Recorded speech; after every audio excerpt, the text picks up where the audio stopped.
It's about time, and it's definitely been a long while since we've had a good old zombie apocalypse survival anime. From the good old classic High School of the Dead, which you surely have heard of or seen clips of, like this bullet matrix scene or recoil stabilizer scene, all the way to Gakkou Gurashi or School Life that baits you into wait, never mind. Just try it out. It's a very wholesome anime. If you know, you know.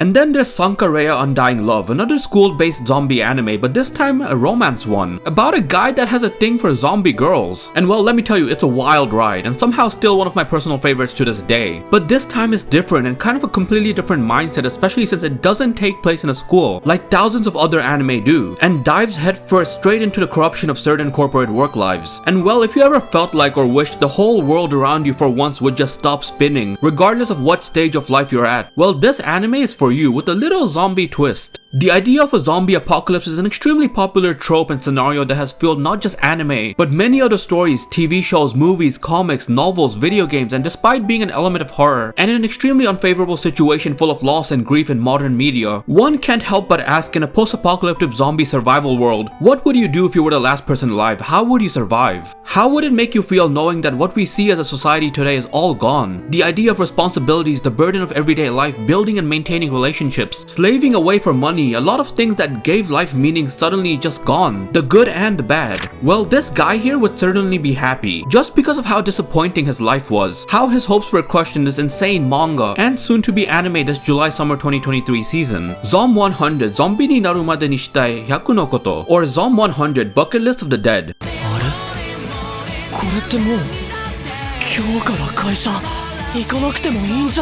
A story following the naive, energetic, and full of hope Akira Tendou entering a corporate job for the first time. Not only that, a beautiful girl working with him that he instantly falls for, and a cohort of supportive teammates cheering him on and welcoming him to his new role, going out of their way to throw him the welcome party of his life. Cheers.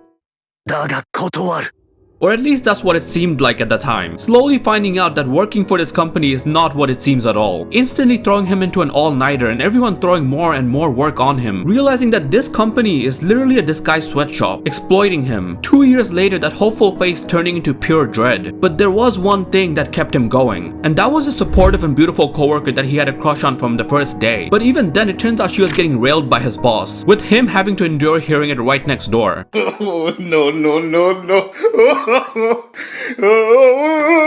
If you're confused as to what I mean by railed, well, just ask in my comment section. For obvious reasons, I won't bother explaining it, or well, YouTube will rail my monetization status. But man, talk about getting the short end of the stick. As each day passes, Akira falling more into despair, becoming more numb, starting to care less, an empty person who just lets life pass by. And I'm sure at some point a lot of us have felt this way, obviously not to this extent, but the feeling of life constantly beating you down from multiple angles. As Akira kind of becomes a shut-in, holed up in his trash-filled apartment, indulging in what I would assume to be instant noodles and zombie movies, kind of looking like one himself. And then one morning waking up to find his landlord eating his neighbor when trying to give rent, and I mean that in a literal sense. Realizing as he's running away that everyone around him has turned into a zombie. But instead of being scared or sad, his first thought is, I don't have to go to work today, with the biggest smile on his face, literally cheering as the world around him is on fire. My man really went from looking like this, to this, then this. For once being able to breathe, truly experiencing the colors of the world, and not knowing just what might happen next. That feeling of uncertainty that breaks the idea of his exploited routine-based work life, and finding this unexpected sense of relief in the chaos around him. As Akira's new story begins with navigating this new life in a zombie apocalypse, trying to do everything he couldn't do for once, fulfilling his bucket list, meeting new and eccentric people, and his encounter with Shizuka Mikazuki. Dude is really trying to rizz her up during an apocalypse, but I'll let you guys read it for yourself. Which brings us back to the question, what would you do if you were the last person alive or found yourself in a zombie apocalypse? Really, at the end of the day, it's a beautiful story that criticizes work ethics, while leading up to this overused zombie trope to build a unique narrative, and give meaning and a sense of relatability to the character. Someone that we can use to place ourselves in the story to some extent, that being Akira. Not only that, the art style in the manga is so detailed and very much out of pocket and raw. If you read the manga, you know what I mean. Making it a really immersive read, but there's also an anime for Zom 100 that'll be coming out in the first week of July, and based on the preview and character introductions, it looks quite promising. And it also has Makima's voice actor actress from Chainsaw Man, Kusunoki Tomori, as Shizuka apparently. Genuinely excited to watch it and I hope you guys are too. We got a huge lineup coming for the summer 2023 anime season. And honestly, it's just fresh to see a zombie anime coming out after this long. Apparently it's also going to be getting a Netflix live action too this August. And based on Netflix's other zombie works and things like Alice in Borderland, it really has the potential to be good. But we'll find out soon. Yeah, that's about it. As always, thanks for watching. If you enjoyed this video, leave a like. And if you're new here and want more anime, manga, and Japan related content, do leave a subscribe. I try my best to put out a video every week and it helps the channel a lot. And yeah, I don't know what to say. I'll see you guys in the next video. Bye bye, like and subscribe. Peace.